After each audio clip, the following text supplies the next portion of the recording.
Britain is stuffed with places famous for their antiques, and each object has a story to tell. Hello! I'm Tim Wonnacott, and as the crowds gather for their favourite outdoor events around the country, I'll be pitching up with my silver trailer to meet the locals with their precious antiques and collectibles. I'm feeling inspired myself, thank you very much. Their stories will reveal why the places we visit deserve to be on the great antiques map of Britain. Today we're at the Harbour Festival in Bristol, the gateway to the West Country. Lots of eager owners have come along to show us their intriguing items. Ta-da! It has got something that is beyond price here in Bristol. Which represent this area's unique antiques heritage. To have this is a delight in Bristol blue. Also, of course, they want to find out what their precious objects might be worth. £1 to £200, £2,500 to £3,500, £200 to £300, £5,000. I'll have a guess how much this 1913 lady's motorcycle could fetch at auction. This is just perfection in every detail.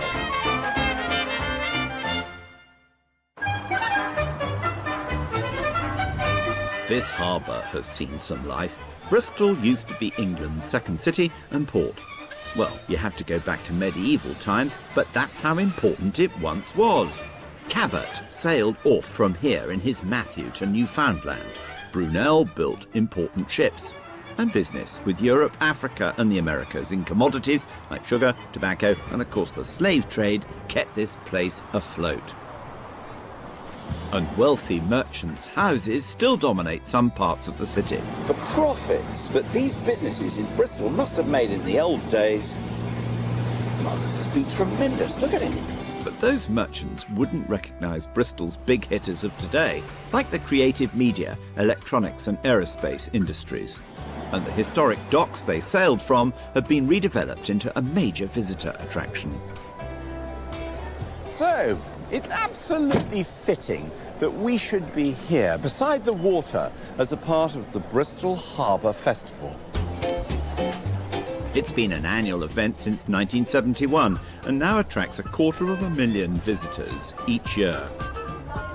And some of them seem very pleased to see us.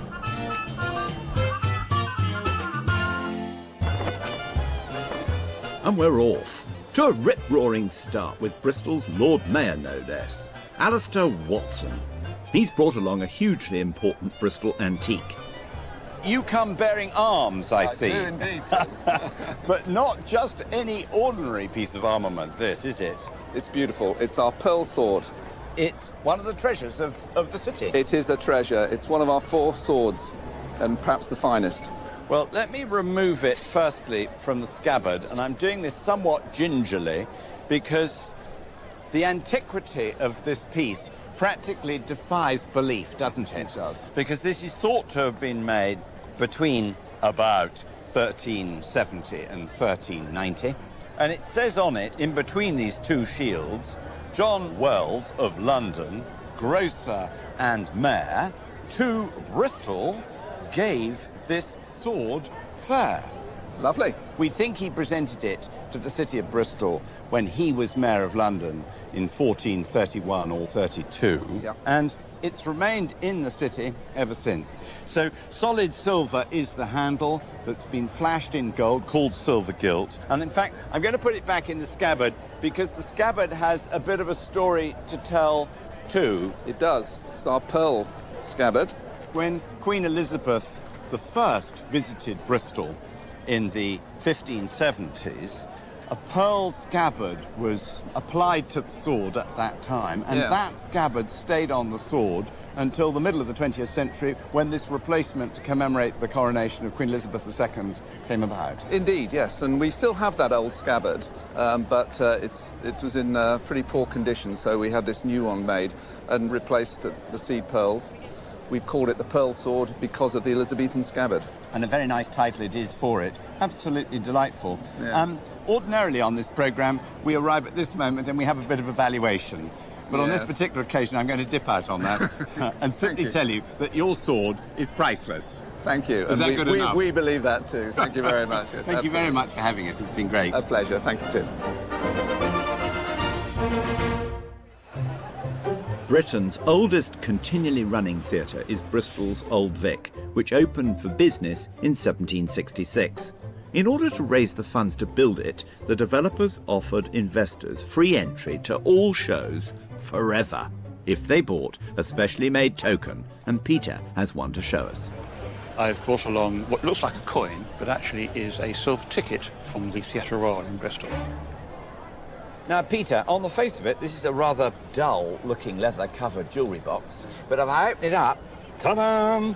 It has got something that is beyond price here in Bristol, right? Absolutely. So we seem to have a theatre token made in solid silver, but beautifully engraved. It says King Street, Bristol Theatre, May 1766. And then if we turn it over, the proprietor of this ticket is entitled to the sight of every performance to be exhibited in this house. Yep. And that is what it says, and that is what it means, right? Absolutely, even today.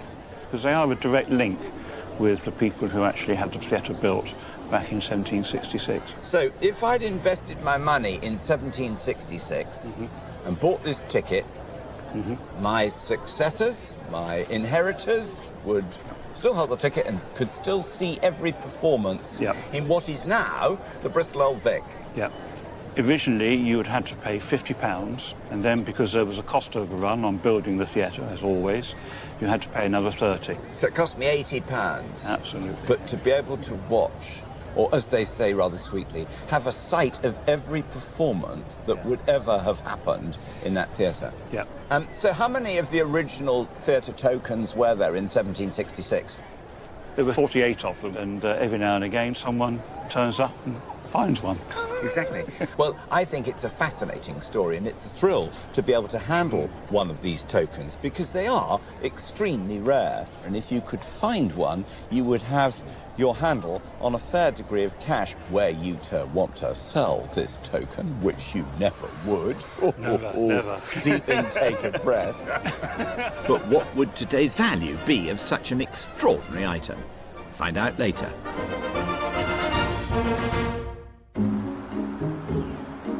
You can't come to Bristol without talking about Isambard Kingdom Brunel. His legacy is everywhere. Brunel was a man with big ideas, and he made things happen. Just downstream from here is the famous Clifton Suspension Bridge, and this is the SS Great Britain, a ship built right here in Bristol that is said, quite literally, changed the world. Like all of Brunel's achievements, it's an incredible piece of engineering and was the first of its kind in the world. Eleni Papavasiliou is a curator at the SS Great Britain Trust. Tell me, what is so special about the SS Great Britain? Well, there was no ship like the Great Britain before her, really.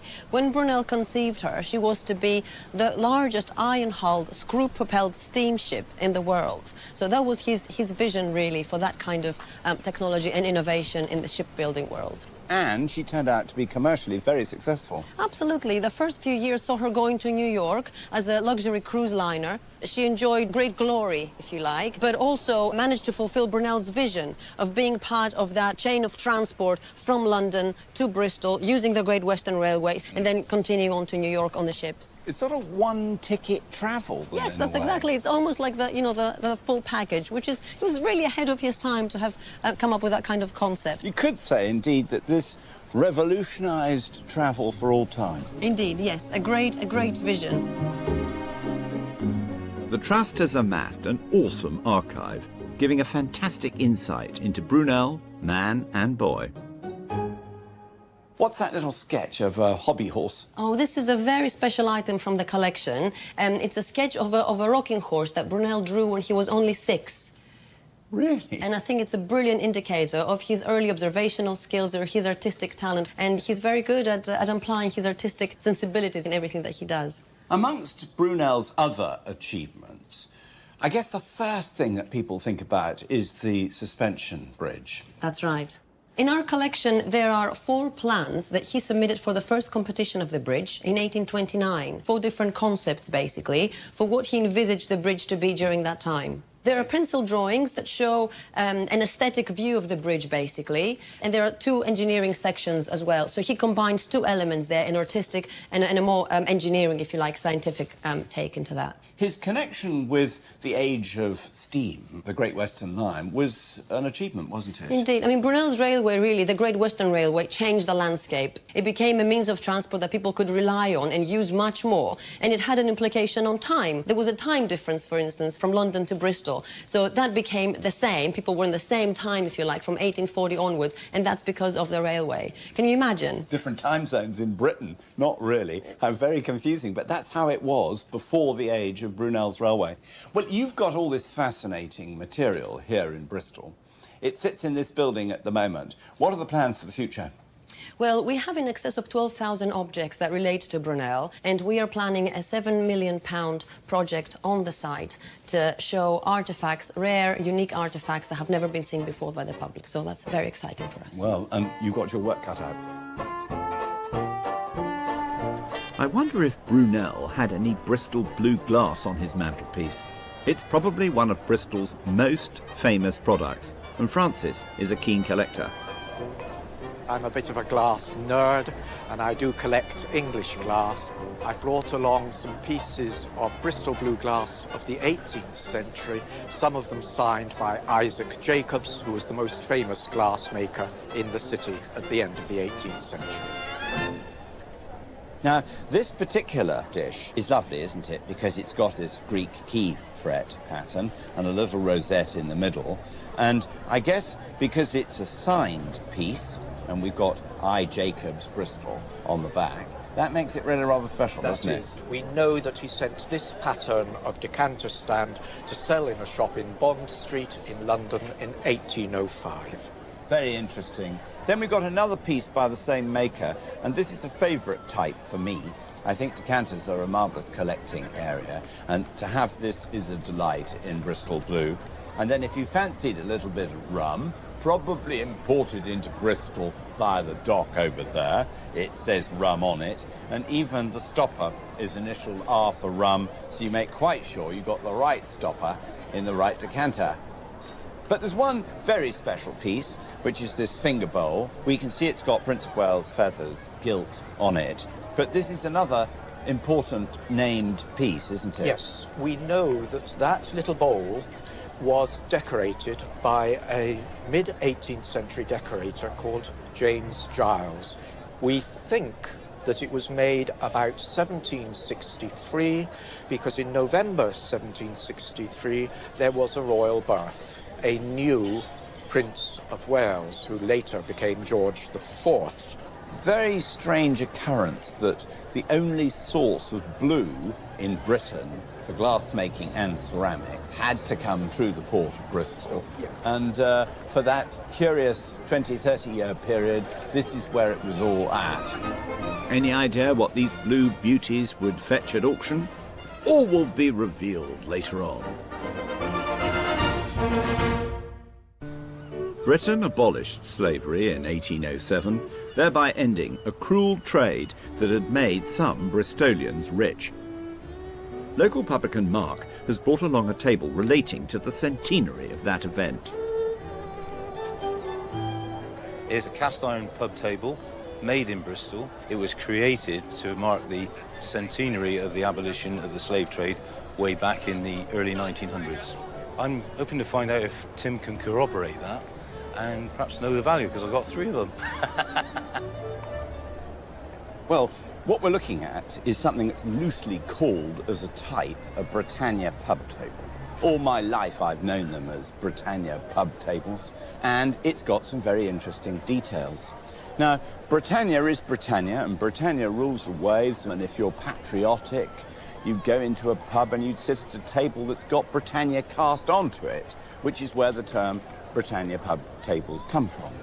She's traditionally standing, holding the shield with a bit of the Union flag within that shield. But what we can see here is slavery abolished. So you're absolutely right in your surmise that this was cast specifically for 1907, the centenary celebrating the abolition of slavery, because the stretcher's also cast iron, and in it, it says G. Jones, 69 Castle Street, Bristol.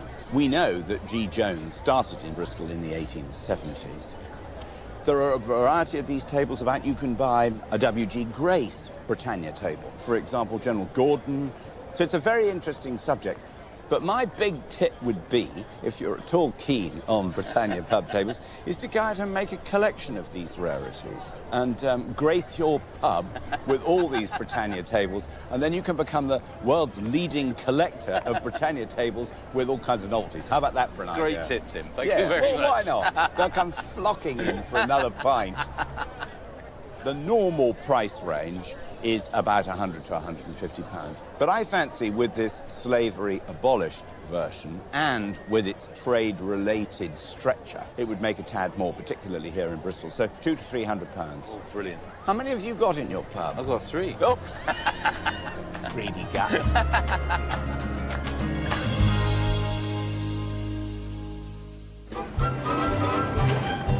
In 1907, William and Edwin Douglas transformed their Bristol blacksmith and foundry business into an engineering manufacturer of motorbikes. Initially successful, the business finally closed in 1957 and remaining bikes have become collector's items. I went to Kingswood Heritage Museum to meet Bill Douglas, great-grandson of one of the founders. Well, Bill, this is the Holy of Holies in here as far as Douglas is concerned, isn't it? It's quite a collection, yes. If we start off with this earliest motorised bicycle, if you'd said to me, what's the date and age of that bicycle frame, I should have said 1950. And there we are, 1905 and made in Bristol. Barter was the name of the man that designed the engine. He came up with this strap-on engine. The castings were done by Douglas.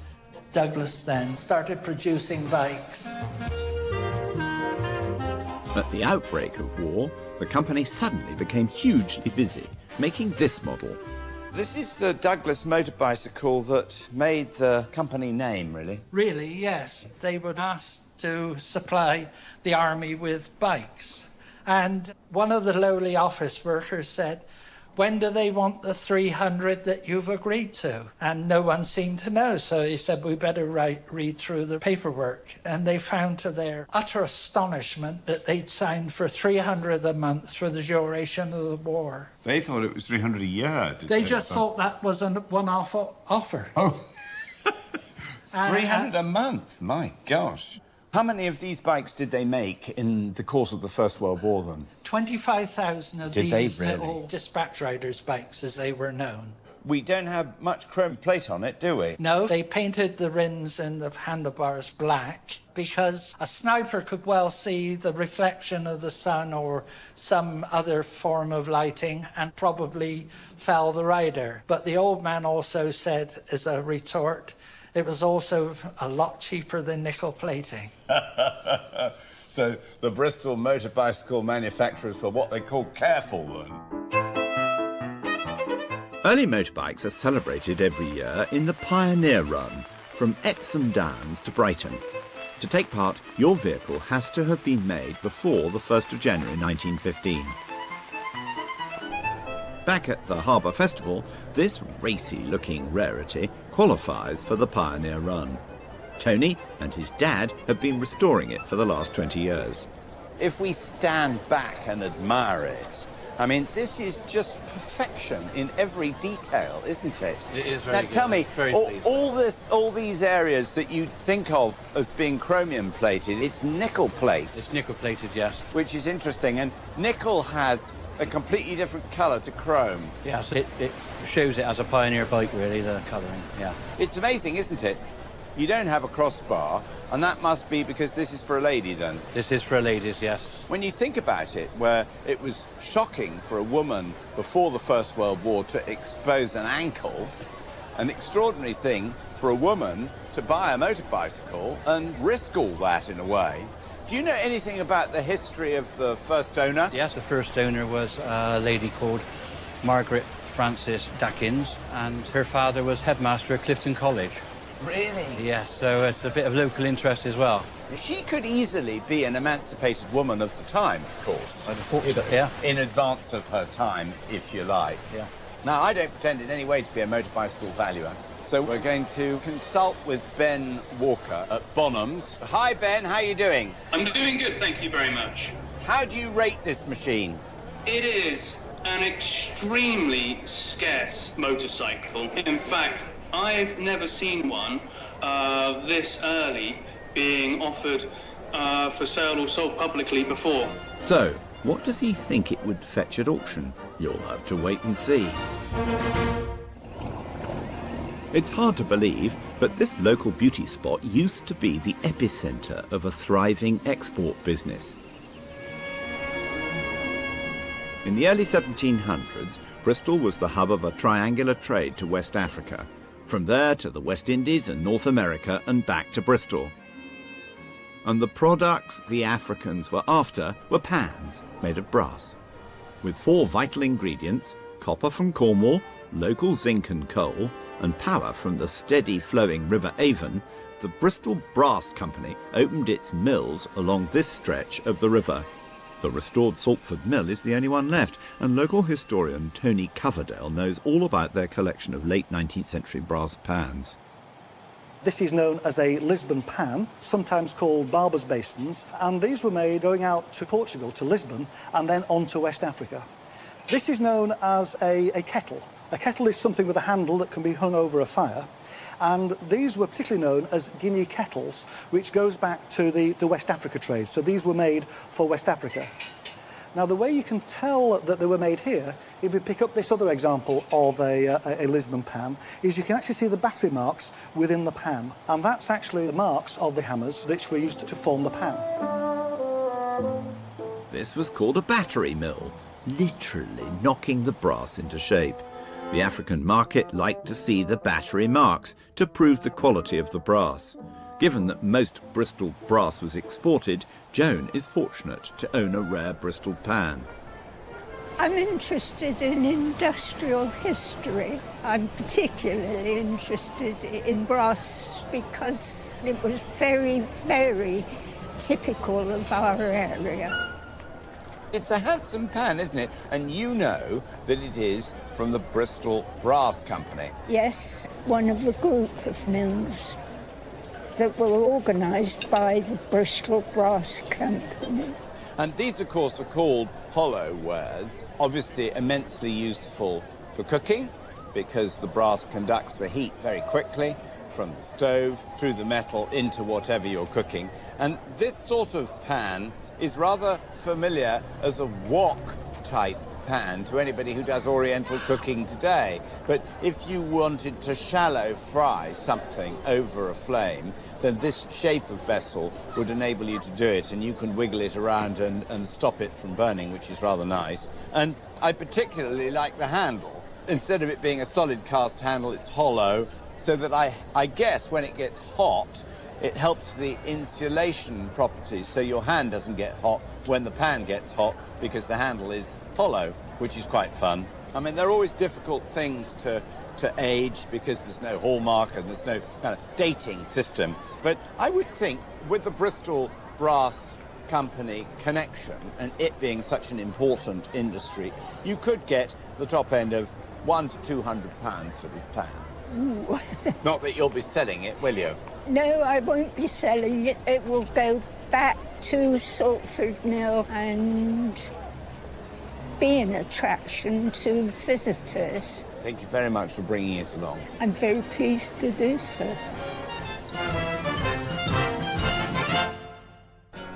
If you had to name centres for pottery and porcelain, you'd probably think of Staffordshire, London or Worcester. But for a short period of the 18th century, Bristol produced beautiful wares, and Roger is a knowledgeable collector. Today I brought along 2 examples of Bristol ceramics. One is a Delftware plate from about 1760, and the other is a Bristol porcelain figure from 1775. Well, Bristol is an extraordinary place with an extraordinary history in the ceramics industry, isn't it? Yes, Bristol, I think, was second only to London in the 17th and 18th century for ceramic production. And this dish that we've got beside us is an example of tin-glazed Bristol Delftware. And what's so splendid about it is, of course, that it's a continuous landscape, an entirely freehand, there's no pattern, there's no transfer print. It is entirely using the artistic skill of that decorator. It's a perfectly balanced composition. It's a work of art. If the man had been painting on canvas and he'd done it in various colours, he'd probably be in the National Gallery right now. But as it was, he was a humble ceramics decorator from just over there. Looking out the window and painting the ships going by. Could well be. Rather like us today. The bit that I really like, though, we have this example of something made in Bristol. Yes, this is an example of Richard Champion's porcelain. Champion was a 30-year-old Quaker merchant who took over the factory in 1773, and he wanted to make it the most perfect production he could. As we can see from this example, the production is absolutely exquisite. You will not find a finer or a rarer figure dating from the 18th century anywhere in our fair land than this Bristol-made figure. The actual modelling of his arm and hands and the little ruff of his jerkin are exquisite. He's taken the hat off his head, not an ordinary hat, but a tricorn hat with a flower in it that's bright green. That's apple green, a difficult colour to create on porcelain, and he shoved it on the head of his dog. As a piece of porcelain, I cannot imagine a more perfect example, and certainly worth its weight in gold. Well, jolly nearly. We've seen some highly treasured possessions today, but if anyone did want to sell, what are their objects worth? First, Roger's Bristol Delftware. Now, we come to a valuation moment. The Delftware dish, perhaps £300, something like that. But the Champion figure is an exquisite example. It could bring between £3,000 and £5,000. The last time a Bristol Old Vic Theatre ticket was auctioned was in 2009. I think you could expect to get sort of 2,500, maybe 2,800. It just depends on how passionately involved the bidder becomes. Yeah. What about those pieces of Georgian Bristol blue glass belonging to Francis? The two pieces of Jacob's decorated glass, £600 to £900 a piece. But the rather more important and historically interesting finger bowl, Prince of Wales connection, 2,500 to 3,500 would be about the mark of it, Francis. That's what I would be happy to pay for it, but then I am a glass nerd.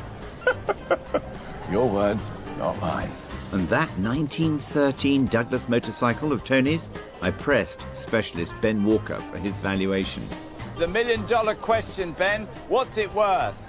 Well, if I was estimating it for auction purposes, I'd put a broad figure of £12,000 to £16,000, but on a good day, maybe even £20,000. I mean, it's every pioneer motorcycle collector's dream. That is a surprise. That is more than I expected.